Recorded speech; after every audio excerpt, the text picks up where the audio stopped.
Welcome to part 3 of Would You Harbor Me?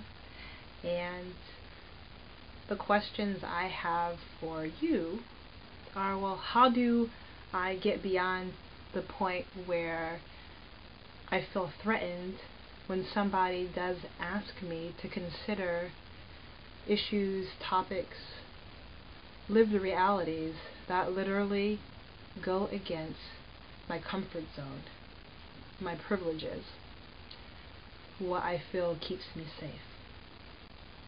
Well, let me tell you, it's not going to be easy. Transformation rarely is easy.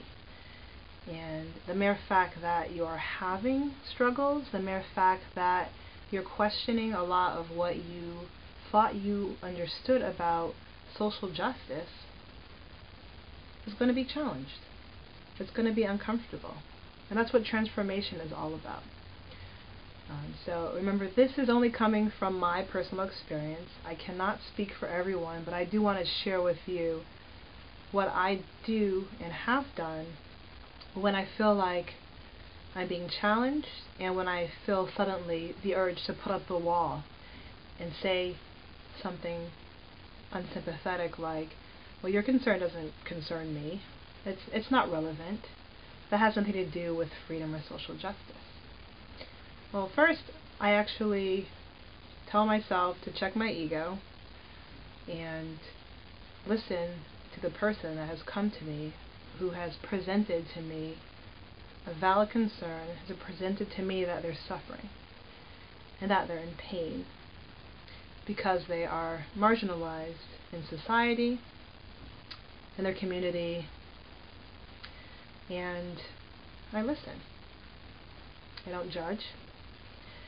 And like I said, often it can be hard because much of how we build our identities are around processes that we may have not actually fully considered how they're connected to perpetuating certain privileges, certain gender privileges, certain sexual orientation privileges. So it's a process that I implore you to be sympathetic with the person that is conveying this information to you, but also sympathetic to yourself. Some people feel shame and guilt when they are approached about a topic or a lived reality they really had no idea even existed, and then that person coming to them and saying, I realize you're unaware of this, and your lack of awareness has actually perpetuated suffering and pain, and then give you those examples. It's hard, because who wants to admit that, wow, I was really ignorant about X, Y, and Z, and I was actually contributing to this person's suffering, or this non-human animal's suffering. So transformation, it's a beautiful struggle, and it's not going to happen overnight, but I implore you to take the challenge and harbor those that need your help. Like I said, not just physically, not physically, you may not need to physically harbor someone in your attic, but offer them support and safety, and listen. And if you're unfamiliar with what they present to you, you can ask, what can I do? Can I read about this? And I'm telling you, there is literature about everything you can possibly imagine.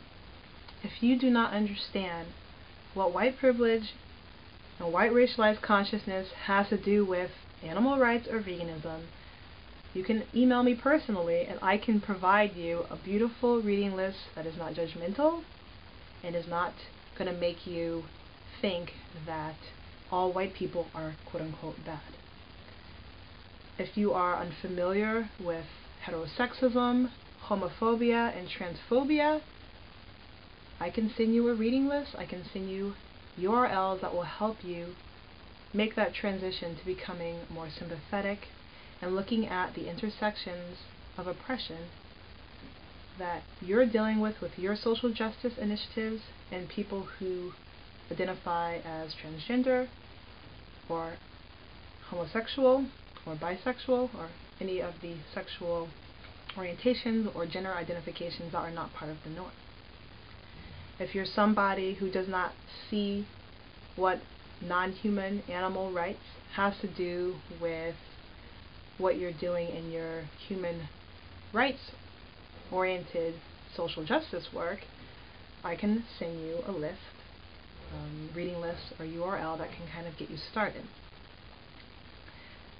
I assure you, even though it may appear scary at first, it's incredibly important to start building coalitions and alliances and opening your heart up to the possibility that, yes, maybe how you looked at a problem was not as holistic as you could have looked at it in the past, and your lack of awareness may have been perpetuating suffering or pain toward other groups of people or non-human animals. But, I mean, it's okay. You're human, we're human, we're not perfect. I am still learning every day that I do things that are not actually coalition building, and there are things I do that are coalition building. And I also ask people to just reflect on a list of what I would consider privileges that you have that construct the way you formulate your social justice activism in a way that may actually forget about those who are not part of normative privileges, such as, I'm a male. I never thought about sexism toward women, identified people.